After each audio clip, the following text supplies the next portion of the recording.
le président de la Roumanie de l'allocution qu'il vient de prononcer. L'Assemblée va entendre une allocution de son Excellence Félix-Antoine Tshisekedi Tshilombo, président de la République démocratique du Congo. Je prie le protocole de bien vouloir accompagner son Excellence et je l'invite à prononcer son allocution.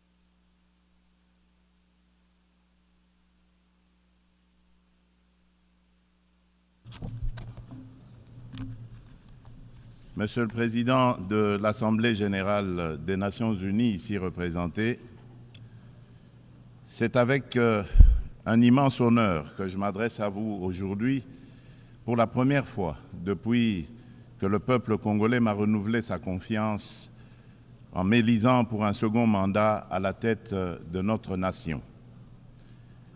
Ayant eu l'occasion de prendre la parole devant vous par le passé, je suis particulièrement ému de pouvoir le faire à nouveau en ce moment significatif pour notre pays. Je tiens à féliciter M. Philémon Yang pour son élection à la présidence de cette 79e session, de même que je rends hommage à vos prédécesseurs pour leur engagement constant au service de cette institution. Le thème de cette session, ne laisser personne de côté, agir ensemble pour faire progresser la paix, le développement durable et la dignité humaine pour les générations futures, résonne particulièrement avec nos aspirations en République démocratique du Congo. Monsieur le Président, Monsieur le Secrétaire général des Nations unies, Mesdames et Messieurs les chefs d'État et de gouvernement, Mesdames et Messieurs les chefs de délégation, le multilatéralisme et le respect d'un système mondial basé sur des règles ont été des piliers essentiels pour soutenir la paix, la sécurité, la santé, la prospérité à travers le monde depuis près de 80 ans.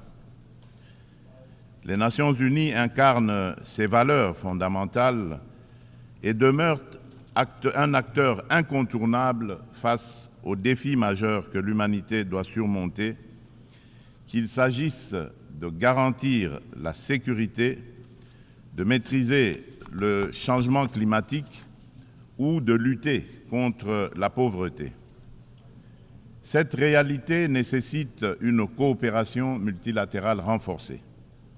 Cependant, le noble idéal des rédacteurs de la Charte des Nations unies, celui de servir d'instrument par lequel tous les pays régulent leur comportement, semble s'effacer. Le socle de la sécurité collective qu'elle a établi vacille. Nous avons la responsabilité de conjuguer nos efforts et de réaffirmer notre engagement envers le multilatéralisme, qui est la clé de solutions véritablement transformatrices face aux défis qui rongent notre monde. Comme l'a si bien exprimé Dag Hammarskjöld, ancien secrétaire général de l'ONU, dont le sacrifice en faveur de la paix en République démocratique du Congo nous rappelle la gravité de notre mission, je cite, « Le but de l'ONU n'est pas d'emmener l'humanité au paradis, mais de le protéger de l'enfer. » Fin de citation.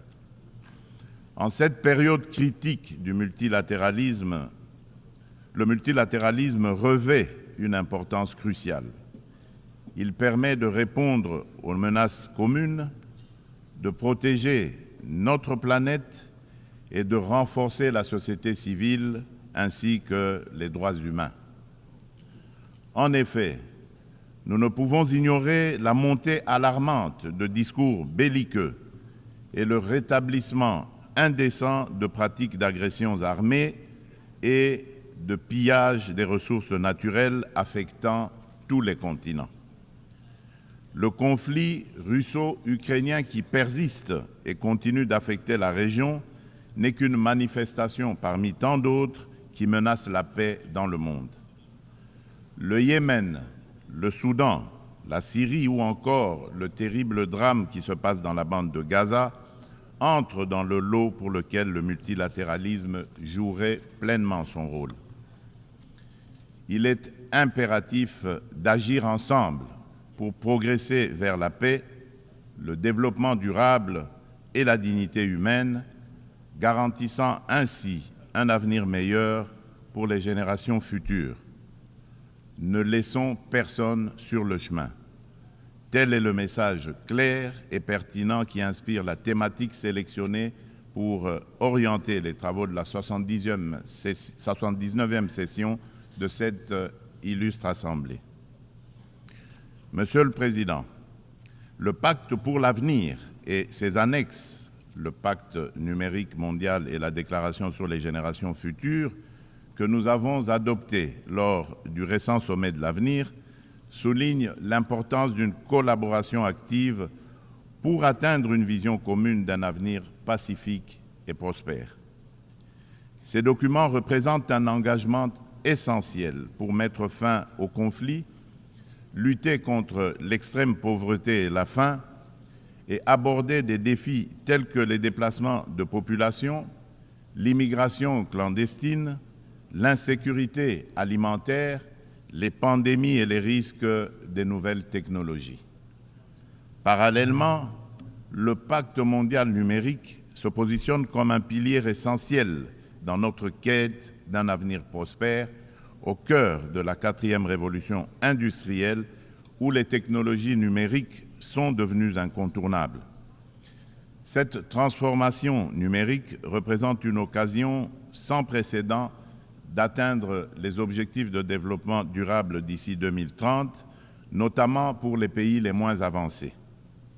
Elle vise à réduire la fracture numérique et à intégrer les populations non connectées dans des services digitaux à fort impact social. Cependant, pour relever ce défi majeur, inhérent à la révolution du numérique, des réformes globales sont nécessaires, impliquant une réévaluation de l'architecture financière internationale et un financement adéquat. C'est pourquoi la République démocratique du Congo aspire à attirer des investissements pour développer la connectivité en Afrique et appeler à la coopération des partenaires multilatéraux et des opérateurs de télécommunications, avec à la clé un transfert de connaissances. En effet, l'accompagnement au processus de maillage du pays est une solution prometteuse pour relier le sud et le nord du continent, ainsi que relier l'océan Indien à l'océan Atlantique. Cela comprend la formation de partenariats viables autour du projet hydroélectrique du Grand Inga qui vise à répondre à la demande énergétique croissante de notre continent, exacerbée par la prolifération des objets connectés. De plus, il est essentiel de renforcer la traçabilité des minerais stratégiques, indispensables aux équipements technologiques, afin d'assurer une exploitation responsable et durable de nos ressources. Par ailleurs, la pleine participation et l'engagement des jeunes, tant des filles que des garçons, sont également primordiaux pour bâtir une société durable et inclusive. Ce principe constitue le fondement de la Déclaration sur les générations futures, soulignant notre responsabilité envers les générations à venir et l'importance des décisions qui garantissent leur épanouissement. Pour l'Afrique, sa jeunesse représente un atout majeur pour sa prospérité future. Investir dans l'éducation, notamment dans les domaines STEM, sciences, technologies, ingénierie et mathématiques, et créer des environnements propices à l'innovation est crucial. Il est essentiel de remédier à la déconnexion entre une population jeune en forte croissance et le marché de l'emploi en fournissant les compétences nécessaires à leur intégration. Monsieur le Président, la situation dans l'Est de la République démocratique du Congo est particulièrement préoccupante. La résurgence du groupe terroriste du M23, soutenu par le Rwanda, a provoqué une crise humanitaire sans précédent avec près de 7 millions de déplacés internes. Cette agression constitue une violation majeure de notre souveraineté nationale. Nous appelons la communauté internationale à condamner fermement ces actes et à imposer des sanctions ciblées contre le Rwanda pour son rôle déstabilisateur et néfaste. Nous exigeons le retrait immédiat et inconditionnel des troupes rwandaises de notre territoire. Bien que les récentes initiatives diplomatiques telles que les pourparlers de Luanda soient encourageantes, elles ne doivent aucunement occulter l'urgence de cette action essentielle. La République démocratique du Congo s'engage activement à établir une paix durable dans l'Est du pays et à promouvoir le développement économique ainsi que le bien-être social des communautés meurtries par ce conflit armé. Elle ne ferme cependant pas la porte à toute opportunité qui l'amènera à cette paix tout en n'aliénant pas sa souveraineté, encore moins son intégrité territoriale. Dans cette optique, elle est résolument engagée dans la mise en œuvre de la feuille de route adoptée dans le cadre du processus de Luanda, que je soutiens fermement, qui promeut un dialogue de haut niveau visant à restaurer la confiance entre la République démocratique du Congo et le Rwanda, tout en minimisant le risque de crise sécuritaire actuelle, que la crise sécuritaire actuelle ne dégénère en conflit régional. En outre, mon pays demeure ouvert à toute autre initiative de nos partenaires qui concourrait à l'atteinte de cet objectif noble de paix. La République démocratique du Congo réaffirme sa ferme volonté de garantir une paix durable. Sous mon impulsion, nous sommes résolus à poursuivre la mise en œuvre du programme de désarmement, démobilisation, relèvement communautaire et stabilisation, le PDDRCS en sigle, clé de notre stratégie nationale pour désarmer, démobiliser et réintégrer les combattants en leur offrant des perspectives économiques viables et durables, tout en stabilisant les zones touchées par les conflits. En assurant une transition post-MONUSCO, nous priorisons essentiellement le rapatriement des combattants étrangers. Le PDDRCS est un levier crucial pour la paix en République démocratique du Congo et j'invite nos partenaires et amis à le soutenir. Par ailleurs, des milliers de victimes du génocide pour des gains économiques en République démocratique du Congo, en abrégé Génocost, continuent de subir les conséquences dévastatrices d'un passé marqué par la violence et l'impunité. Reconnaître et traiter les effets de cette stratégie est crucial pour favoriser le rétablissement et la reconstruction des communautés touchées. Au-delà de l'aide humanitaire immédiate, une approche à long terme, centrée sur la justice, la réconciliation et le développement durable est essentielle pour permettre aux victimes de se reconstruire et de retrouver une vie digne. C'est pourquoi le gouvernement de la République démocratique du Congo a décidé d'institutionnaliser la journée du 2 août, journée du Génocost, dédiée aux victimes des crimes odieux perpétrés par des rebelles soutenue par des multinationales et des États de la région. Cette journée incarne une communion nationale permettant de confronter un passé douloureux pour aller de l'avant.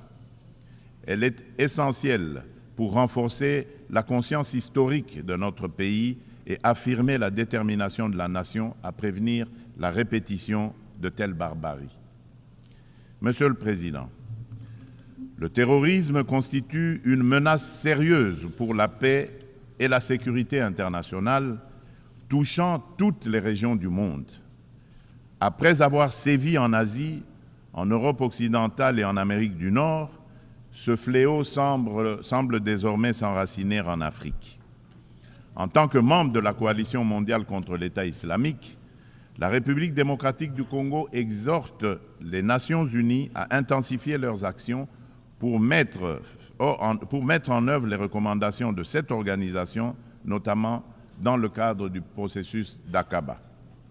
Le terrorisme qui sévit dans l'est de notre pays est étroitement lié au pillage et à l'exploitation illégale de nos ressources naturelles.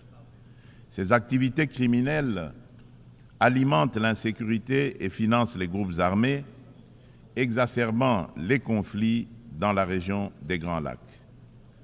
Par conséquent, il est impératif que les Nations unies envisagent des sanctions sévères contre les acteurs responsables de ces crimes économiques afin de briser ce cercle vicieux et de favoriser la paix, le développement durable et la dignité humaine pour les futures générations. Monsieur le Président, selon le dernier rapport d'examen national volontaire des objectifs de développement durable, la République démocratique du Congo a réalisé des avancées significatives vers plusieurs cibles des ODD grâce à des réformes et interventions majeures. Depuis 2019, le gouvernement a mis en place une réforme ambitieuse pour assurer la gratuité de l'enseignement de base, permettant à près de 4 millions d'enfants de rejoindre l'école.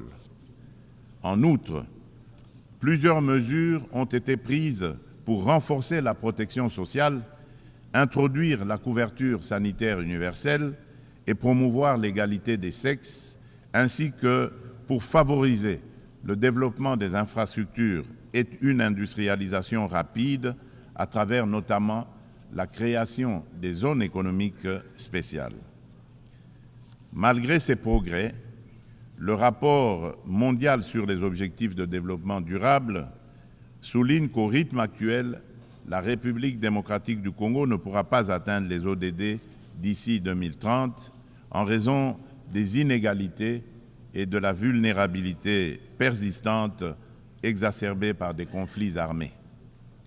Face à ce défi, une feuille de route comprenant des actions, interventions et réformes spécifiques a été élaborée afin d'accélérer les progrès et de répondre aux enjeux de l'agenda 2030 avec déjà certaines mesures mises en œuvre pour que la République démocratique du Congo soit en adéquation avec les ODD en 2030. Pour cela, la République démocratique du Congo nécessite des investissements annuels de 32 milliards de dollars.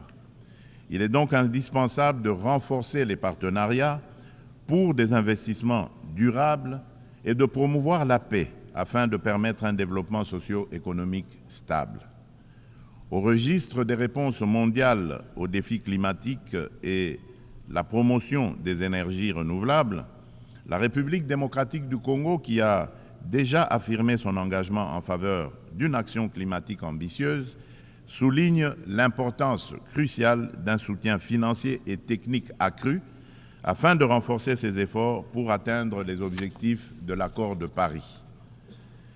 Riche en biodiversité et en ressources naturelles, la République démocratique du Congo se positionne comme un acteur clé dans la lutte contre le changement climatique.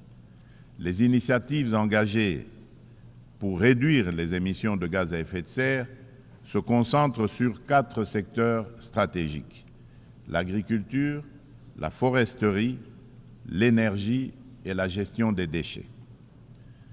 Des réformes structurelles sont actuellement mises en place pour inverser la déforestation et améliorer l'accès à une énergie propre, témoignant ainsi de l'engagement déterminé du gouvernement en faveur de la préservation des ressources naturelles et de la transition écologique.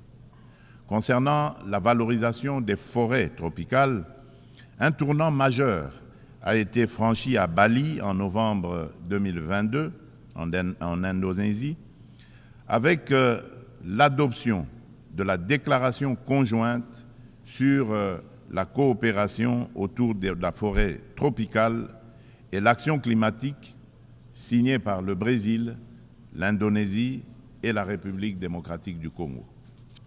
Cette avancée témoigne d'une volonté politique, collective, d'utiliser les forêts comme levier pour un développement durable. L'Alliance trilatérale pour la coopération sur les forêts tropicales, créée à cette occasion, constituera un cadre pour relever les défis liés à la biodiversité et proposera des solutions pour les marchés de crédit carbone, tout en veillant au respect des droits des peuples autochtones. Par ailleurs, dans le cadre des enjeux liés à l'environnement et au réchauffement climatique, il est essentiel de souligner la tenue du deuxième sommet des 3 grands bassins forestiers tropicaux du monde, à savoir l'Amazonie, le Congo et le Bornéo-Mékong, qui s'est tenu du 26 au 28 octobre 2023 à Brazzaville, en République du Congo. Cette initiative africaine, portée par le président Denis Sassou Nguesso, vise à mettre en œuvre, dans le cadre de la décennie des Nations Unies pour la restauration des écosystèmes, la première coalition mondiale dédiée à la restauration de 350 millions d'hectares d'écosystèmes terrestres et aquatiques. Ces forêts constituent un rempart indispensable contre le changement climatique. Face à des problèmes clairement identifiés et à des solutions à portée de main, il est crucial d'agir de manière concrète. Les bassins amazoniens, congolais et de Bornéo-Mékong abritent plus de 80% des forêts tropicales et jouent un rôle crucial dans la lutte contre le changement climatique, tout en fournissant des services écosystémiques vitaux. Il est donc impératif que l'amélioration des conditions socio-économiques des communautés locales qui jouent un rôle clé dans la préservation de ces forêts soit placée au centre des priorités de la gouvernance mondiale. Pour sa part, la République démocratique du Congo met en place des instruments juridiques et des dispositifs institutionnels visant à renforcer sa position sur le marché mondial du carbone, tout en restant ouverte à des partenariats en conformité avec l'accord de Paris et ses lois internes. La prise de conscience croissante des défis liés à l'instabilité climatique et à l'épuisement des ressources naturelles, souvent à l'origine de conflits armés, souligne l'urgence d'agir sur ces problématiques. Il est donc primordial de reconnaître le lien entre changement climatique, dégradation environnementale et sécurité, afin de favoriser des actions proactives qui atténuent ces risques par le biais de pratiques durables. À cet égard, nous appelons le Conseil de sécurité à établir des mécanismes internationaux intégrant les questions de sécurité climatique dans leurs discussions. Monsieur le Président, face à un défi énergétique majeur, le monde fait face à un défi énergétique majeur. Les systèmes basés sur les combustibles fossiles sont responsables d'importantes émissions de gaz à effet de serre, exacerbant le changement climatique.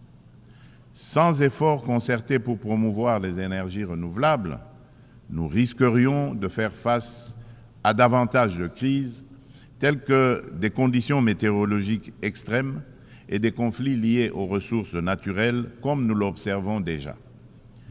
La République démocratique du Congo dispose de ressources abondantes, y compris des minéraux essentiels tels que le cobalt, le lithium, le nickel et le graphite, pour ne citer que cela, qui peuvent faciliter une transition énergétique durable. Nous appelons à la coopération internationale pour développer les technologies et infrastructures nécessaires. Notre vision est de transformer l'exploitation de nos ressources en levier pour un développement durable et inclusif, tout en améliorant l'éducation, la santé et les infrastructures. L'inclusion sociale est au centre de notre stratégie, garantissant une répartition équitable des bénéfices du progrès. En nous investissant dans la lutte contre le changement climatique et en contribuant aux objectifs de développement durable, la République démocratique du Congo est prête à jouer un rôle clé dans la transformation des systèmes énergétiques mondiaux. Ensemble, nous pouvons bâtir un avenir où l'énergie est propre, durable et accessible à tous. Monsieur le Président, j'aimerais également aborder la question cruciale de la parité hommes-femmes. Bien que la participation égale des femmes et des hommes à la vie politique soit internationalement reconnue, il subsiste dans la pratique un fossé entre l'égalité juridique et la réalité dans l'exercice du pouvoir. Les préoccupations des femmes méritent d'être intégrées dans les décisions majeures qui touchent notre société. En République démocratique du Congo, nous sommes déterminés à changer les mentalités pour surmonter les barrières sociétales qui freinent l'épanouissement des femmes. Il est essentiel d'impliquer les hommes dans ce processus afin de transformer la dynamique sociale et de valoriser leur rôle dans le succès des femmes. Au niveau national, la Constitution congolaise consacre la parité. Aussi, le gouvernement a mis en place une stratégie de lutte contre les violences basées sur le genre, axée sur la prévention, la protection et la réparation des victimes. Cette stratégie se traduit par le Fonds national de réparation pour les victimes des violences sexuelles liées au conflit et de crimes contre la paix et la sécurité de l'humanité, en abrégé le FONAREV. La législation en cours vise à garantir cette protection. Il convient de souligner les progrès significatifs réalisés en matière de participation des femmes à la prise de décision, avec la nomination pour la première fois dans notre histoire d'une femme comme première ministre et chef du gouvernement.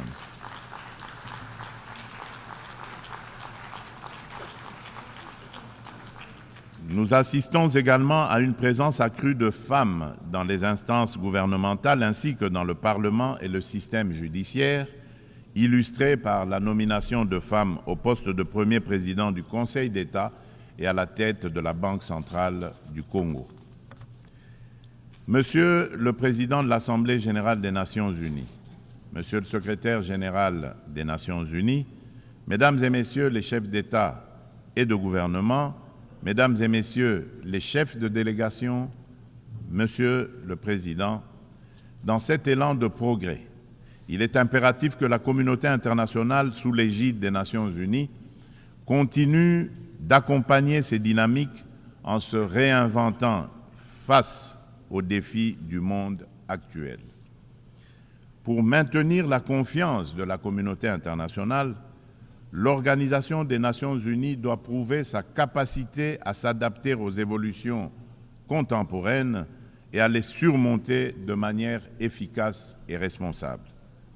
Il est impératif de redynamiser le multilatéralisme par des réformes ciblées de la Charte des Nations unies, touchant des questions clés telles que le Conseil de sécurité, le droit de veto, le chapitre 7 et le recours à la force. Néanmoins, cela ne suffira pas. La coordination et la coopération entre les différentes institutions et agences des Nations unies doivent également être renforcées.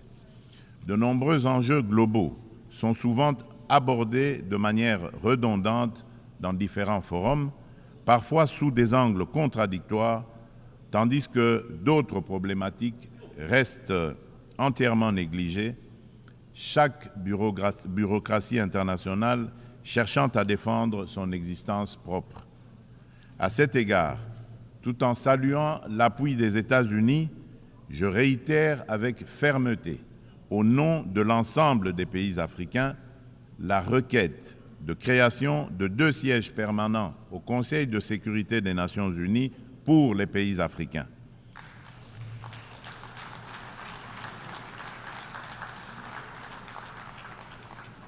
En tant que principal décideur au sein de l'ONU, cet organe doit intégrer des représentants africains parmi ses membres permanents avec toutes les prérogatives leur reconnues, notamment le droit de veto pour garantir une juste représentation géographique.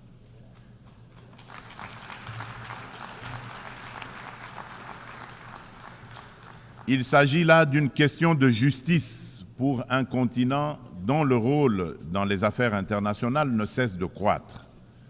Nous, Africains, tenons cette exigence avec la plus grande détermination. Enfin, je ne saurais conclure sans rappeler qu'après plus de 3 décennies d'absence au Conseil de sécurité, la République démocratique du Congo se porte à nouveau candidate, soutenue par l'Union africaine et par la Communauté de développement de l'Afrique australe, la SADC, au poste de membre non permanent pour la période 2026-2027, lors des élections qui se tiendront à New York en juin 2025. La République démocratique du Congo a déjà occupé cette fonction entre 1982 et 1983, 1990 et 1991, période durant lesquelles elle a œuvré pour la promotion de la paix, de la sécurité et de la stabilité en Afrique et dans le monde. Une fois élue, la République démocratique du Congo entend jouer un rôle proactif au sein du Conseil de sécurité, participant à la revitalisation de la Charte des Nations Unies et contribuant de manière constructive aux débats et aux actions qui en découlent. Mon pays sollicite donc le soutien de tous les États membres en vue de son élection. En ces temps où le multilatéralisme est mis à l'épreuve, la République démocratique du Congo réaffirme son engagement indéfectible envers la communauté internationale, prête à assumer avec honneur et responsabilité la mission de forger un avenir où la coopération et la paix prévalent sur le conflit et la division. Nelson Mandela a dit, je cite, « Aucun de nous agissant seul ne peut atteindre le succès ». Fin de citation. Ainsi, nous tendons la main à chacun de vous, partenaires de longue date et nouveaux alliés, pour écrire ensemble ce chapitre crucial de notre histoire collective. Ensemble, faisons de notre monde un lieu où chaque nation, grande ou petite, peut prospérer dans la dignité et dans la sécurité. Je vous remercie.